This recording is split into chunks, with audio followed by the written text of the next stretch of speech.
When Edward first introduced me to the Urantia book, I actually got quite excited. I felt that it could possibly help restore my faith. Because for a while, my faith it had went to an all-time low. I allowed the negative ideals of others to cloud my judgment. What race was Jesus? Was he Jewish? Is he black? Why is he portrayed as this white man in these movies? Did he walk this earth?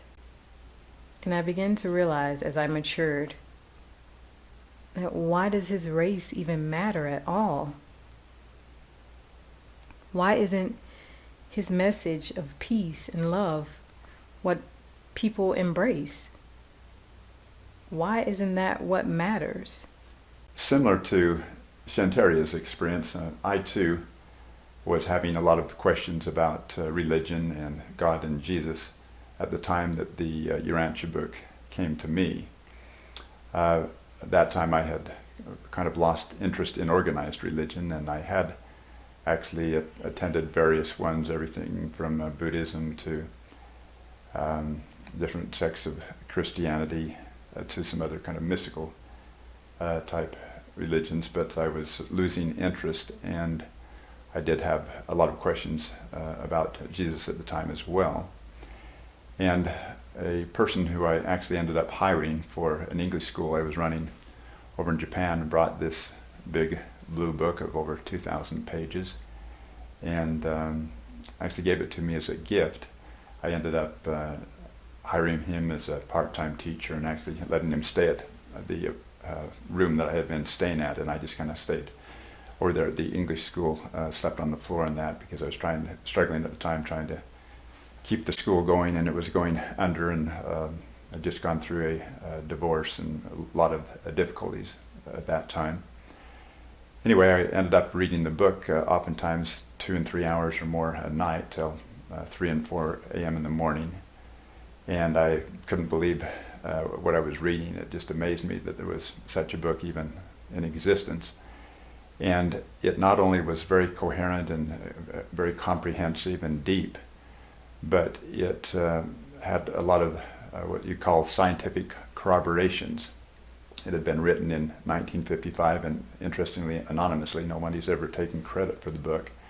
It has claims of being written by angels or different celestial beings, but anybody can say that type of thing or make that type of claim. But the thing that was so interesting about this book, and not only did it seem to actually be something that couldn't have been written by human beings, but that it had a lot of scientific information on it, clear back from things having to do with the origin of the universe, the earth, evolution, cultures, things like the discovery of fire and when that would be, and all kinds of interesting facts, scientific facts, that actually the dating in that was very different from what was thought of in the scientific community back in 1955 when the book first came up. And the science actually seems to be catching up more and more with the various scientific facts or things that it claims as facts in the book, such as, for example, the discovery of fire in 1955 was thought to be around 250,000 years ago, whereas in the Urantia book it shows it at 997,000 years ago and in a very different part of the world, over in the Middle East area. And sure enough, in about 2005, they found 3 sites that dated the discovery of fire back to 750 to 800,000 years ago, not too far from where the book claims that fire was discovered. And many interesting things like this where the science continues to catch up with many of the historical facts that are written in the book. So this, of course, greatly intrigued me as well.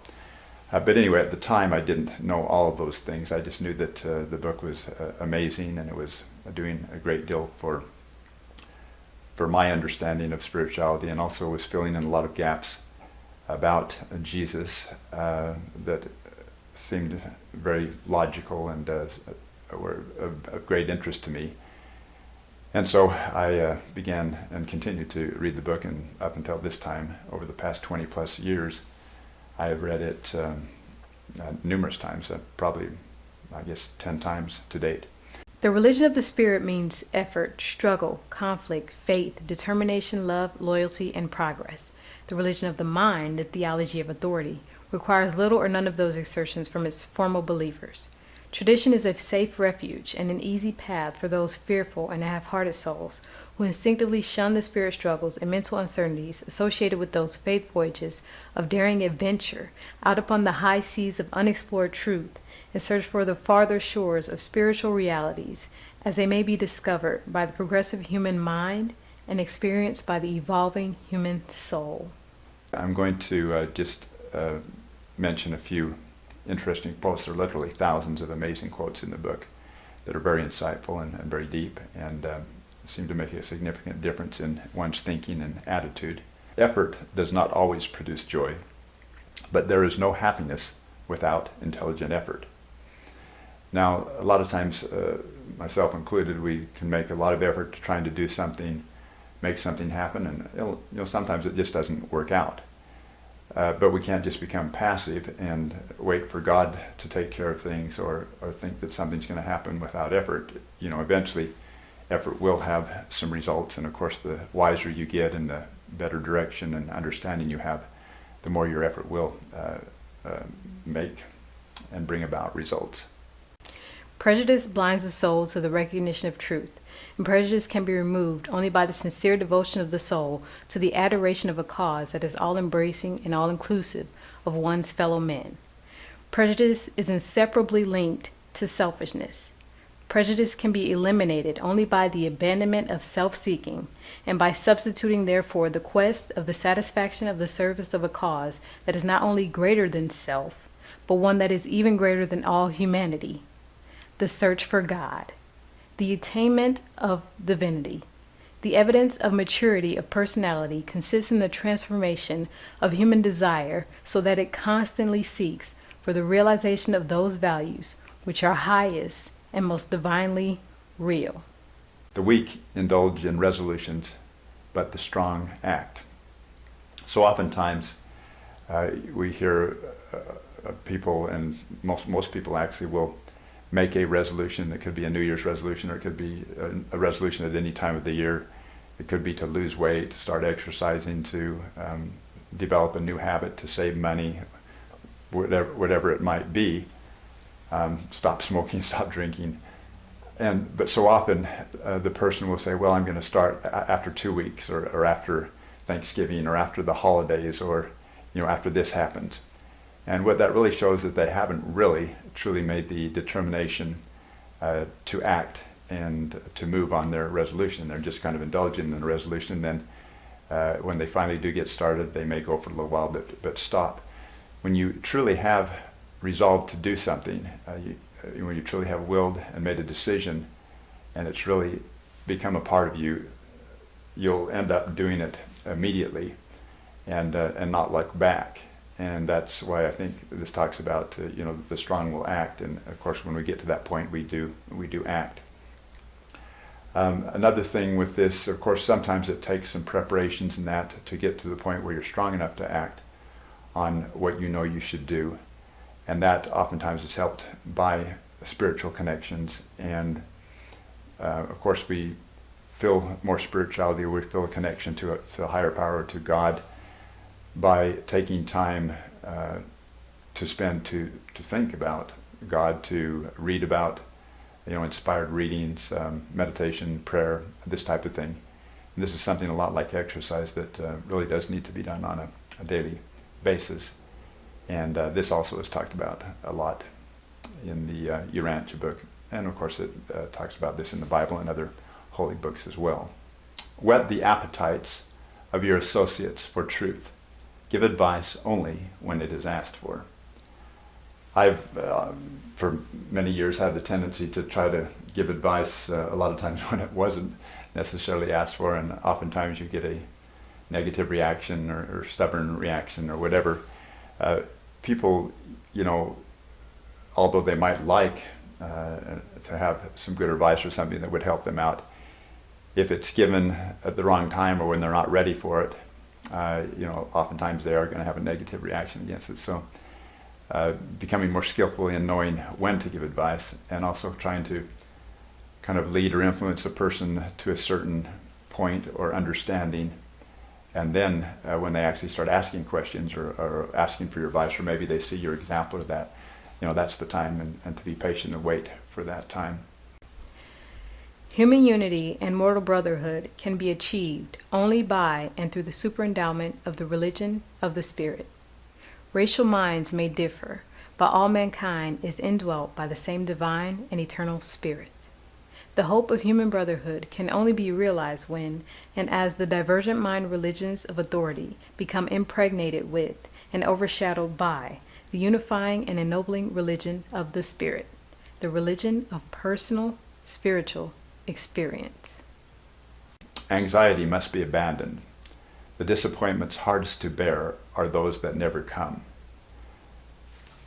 So oftentimes we have anxiety and we worry about things, and many times these worries that we have never actually do come to pass. And so it's really the process of worrying and having anxiety about something is oftentimes worse than the actual event itself. And I think it was Mark Twain that said, I've known a great number of problems in my life, and most of them have never happened. So this really does no good if having anxiety or worry will propel you into action and to do something that might change the outcome. That, of course, can be worthwhile, but in most cases our anxiety and worrying about things just causes us mental and physical anguish, and there's really nothing we can do about it. So that kind of brings in another quote. This isn't from the Urantia Book either, but a coward dies 1,000 deaths, a hero dies but once. Even if there is something that you're going to have to experience that's very unpleasant in the future, rather than going over and over again in your mind, even like thinking of going to the dentist's office and getting your tooth drilled or whatever it is, why not experience it just once?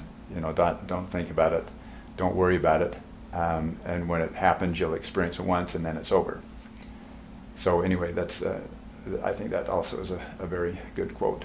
Religion has a lot of connotations, some good, some bad. Oftentimes people will use religion, to kind of hide behind, or use it sometimes even to judge people, or use it sometimes to escape from life. But a definition of religion that I really like out of the Urantia Book is, true religion is a meaningful way of living dynamically, face to face with the commonplace realities of everyday life. So a person that has true religion or effective religion won't just be sitting around or be passive or idle. They should be living dynamically, and they should be living very effectively, and also dealing with the commonplace realities of everyday life, and taking care of business, taking care of everything from finances to health to making sure the mind is stable, or whatever it needs to be taken care of. So I think that's a great definition of religion. Honestly, my faith has been completely restored.